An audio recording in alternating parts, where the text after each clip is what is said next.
Alors bonjour à tous, j'espère que vous allez bien. On se retrouve aujourd'hui pour la première série, enfin la première vidéo de la série sur les outils IA et no code. Et on va évidemment parler de Dreamflow. Vous en avez sûrement entendu parler. J'en ai même d'ailleurs déjà parlé à plein de gens dans des lives, dans des conférences que j'ai déjà pu donner. Là, ça va être la première vidéo YouTube que je vous présente sur cet outil-là. C'est un outil qui est développé par Flutterflow, donc c'était obligé que je vous en parle. Et je vous en parlerai à plusieurs reprises, et puis surtout aussi de tous ces concurrents qui peuvent exister.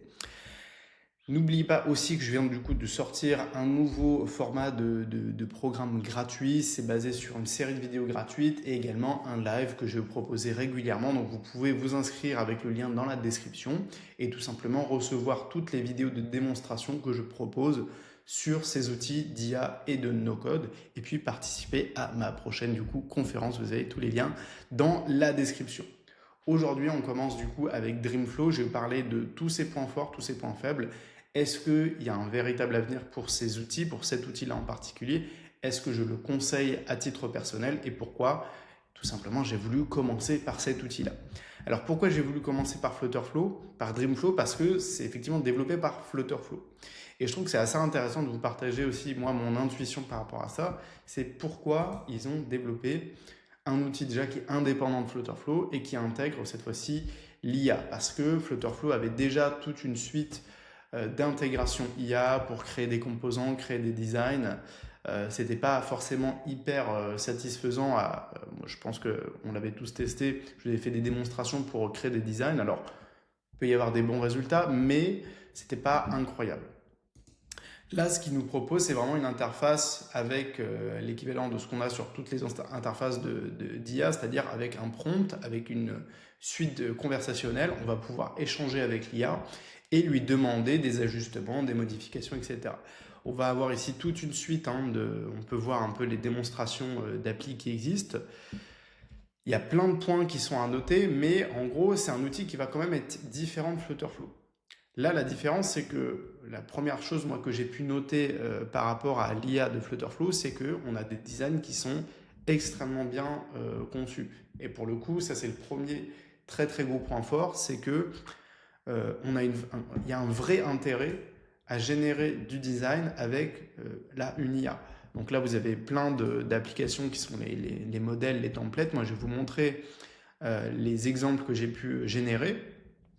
Mais franchement, c'est sympa. Je veux dire, c'est vraiment assez complet.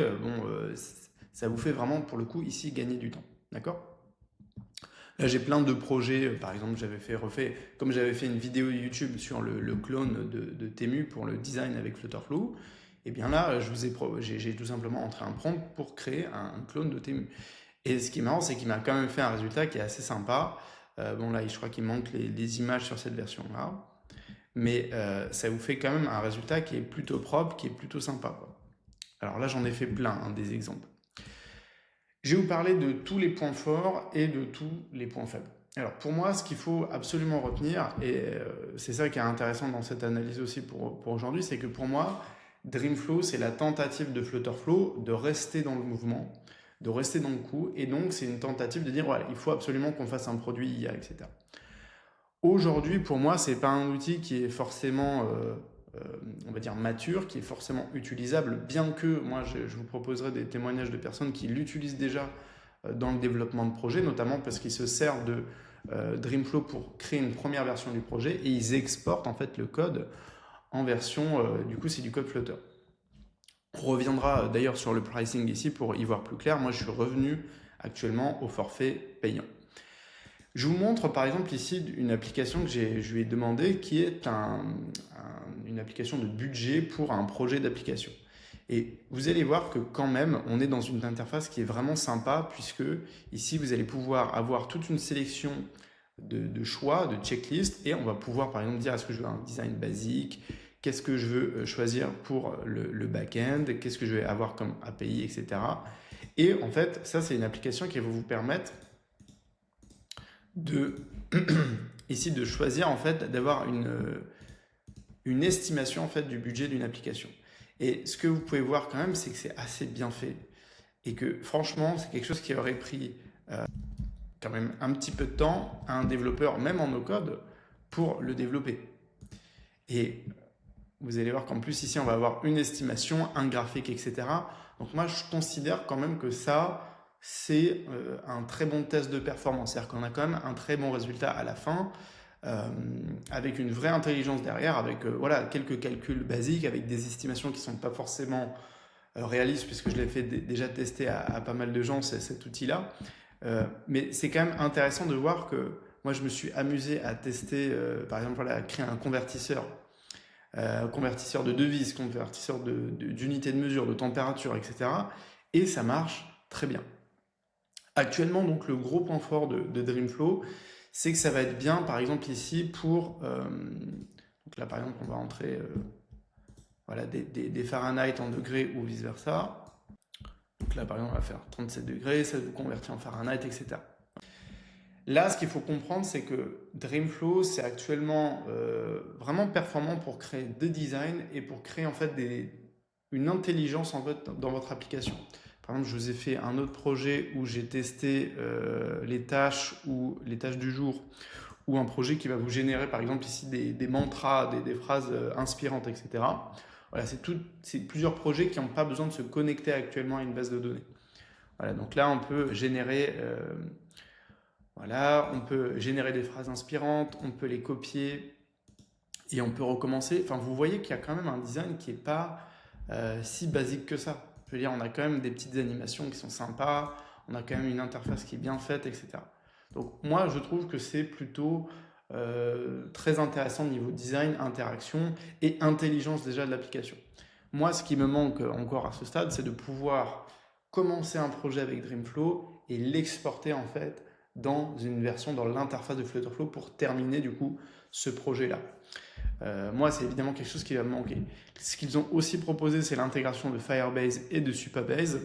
Mais ça, je vous ferai des vidéos à part pour faire les démonstrations en direct parce que vous allez voir aussi que pour moi, il y a encore quelques usages justement en fait, qui sont nécessaires tout simplement.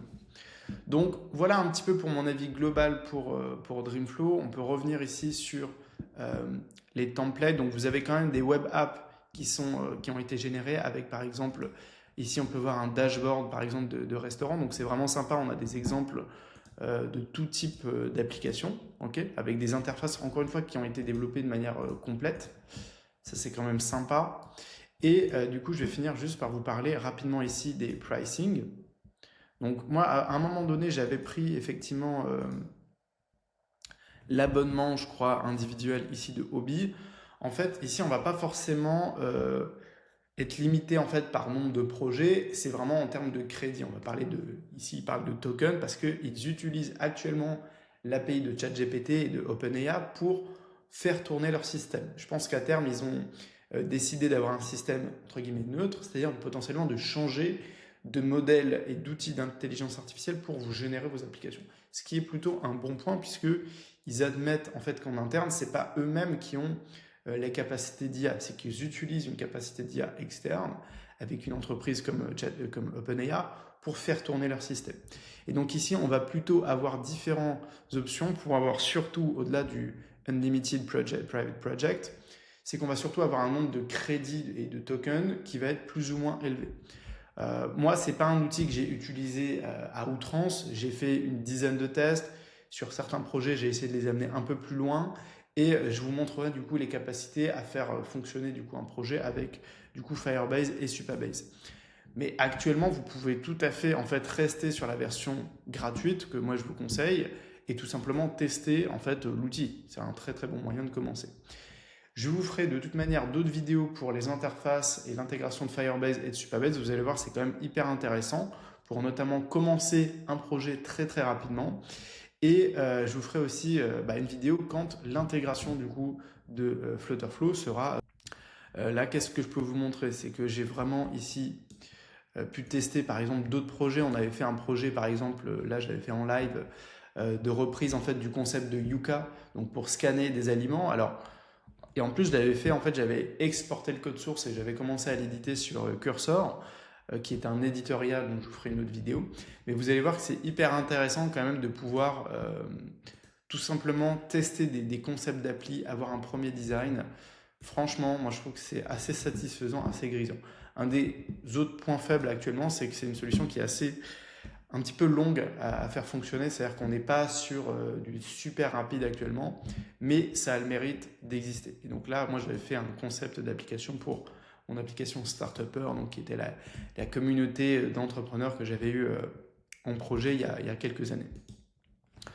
Voilà du coup pour cette première vidéo, en tout cas nouvelle série de vidéos pour la chaîne où on va tester ensemble tous les outils IA. Je vais vous apporter en fait un maximum d'informations sur ces outils, un maximum d'idées de démonstration. Encore une fois, si vous voulez vraiment pouvoir participer au live et recevoir toute la suite de la série de vidéos gratuites sur Flutterflow, Flutter et tous ces outils d'IA, de no-code, je vais aussi vous parler de Supabase, etc. Vous avez le lien pour commencer cette nouvelle série de vidéos gratuites juste dans la description. Vous avez la possibilité du coup de participer à un live et également de prendre rendez-vous directement avec moi. Si vous avez des suggestions d'autres outils ou tout simplement des questions, vous pouvez me les poser en commentaire. Encore une fois, si vous avez envie de me rencontrer, je vous invite à vous inscrire au live et au webinaire. Moi, je vous dis à très vite sur la chaîne YouTube et sur le blog. Et surtout, n'oubliez pas de rêver très grand. Allez, salut!